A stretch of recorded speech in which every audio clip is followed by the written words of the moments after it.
Hi there and welcome back for our next video. This is the virtual group meeting. So this week, same as always, go through the goals, the tasks, the reading discussion, and then two new things today. We'll be doing a jigsaw activity and introduction to thesis statements.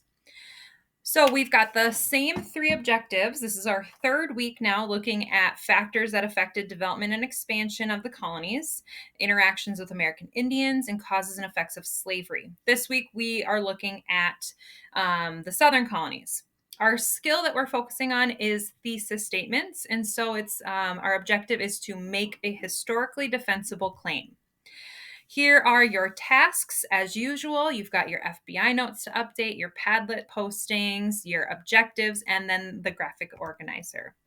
So the reading discussion, the questions are all the same except for applied to the southern colonies, but the most important one here, as far as what the AP curriculum emphasizes, is going to be what economic activity and labor systems developed in the southern region.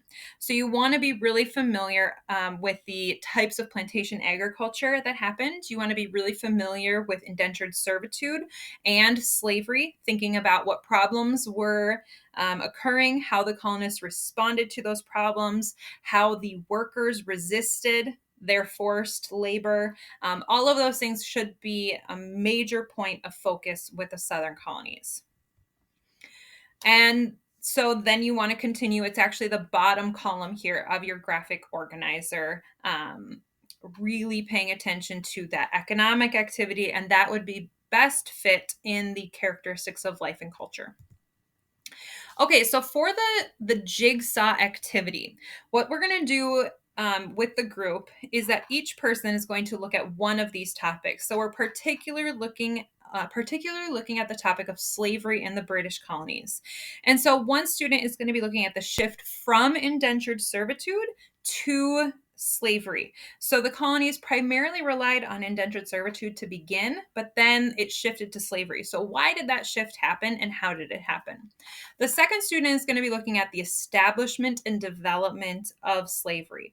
And so this is going to be looking at the Middle Passage. It's also going to be looking at how slavery grew in the different colonies.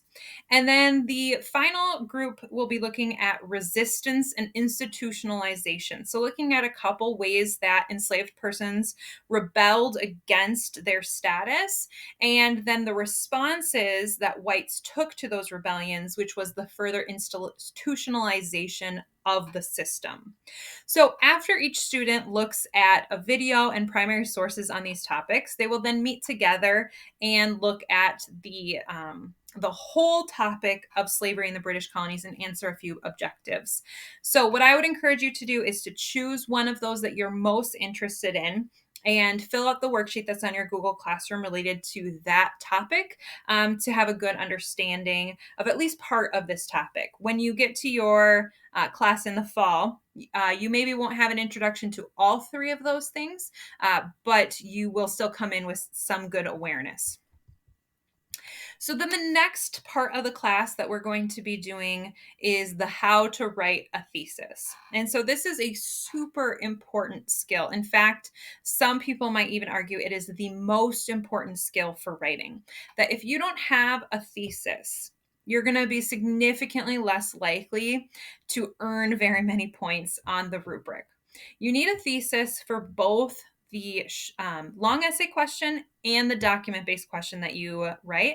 And those two essays will account for 40% of your total exam score. So it's really, really important to get this point with the thesis. So here's what the rubric says. Responds to the prompt with a historically defensible thesis or claim that establishes a line of reasoning. To earn this point, the thesis must make a claim that responds to the prompt rather than restating or rephrasing the prompt. The thesis must consist of one or more sentences located in one place, either in the introduction or the conclusion.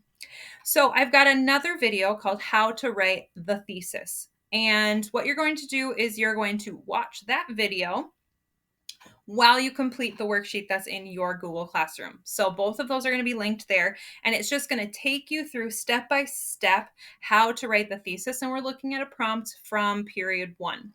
And then once you do that, the video will stop, but there's extra practice where you can continue to practice your thesis statement writing, but you're going to look at it with period 2 information about migration to the colonies.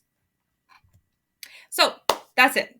Complete your initial post on Padlet today and your replies by Saturday, your FBI notes, your objectives, your graphic organizer, and then the activities from today are to do the Jigsaw activity, just one of those worksheets, and then to practice thesis statement writing. I hope this all makes sense. As always, please let me know if you have any questions, and I look forward to hopefully seeing you next week.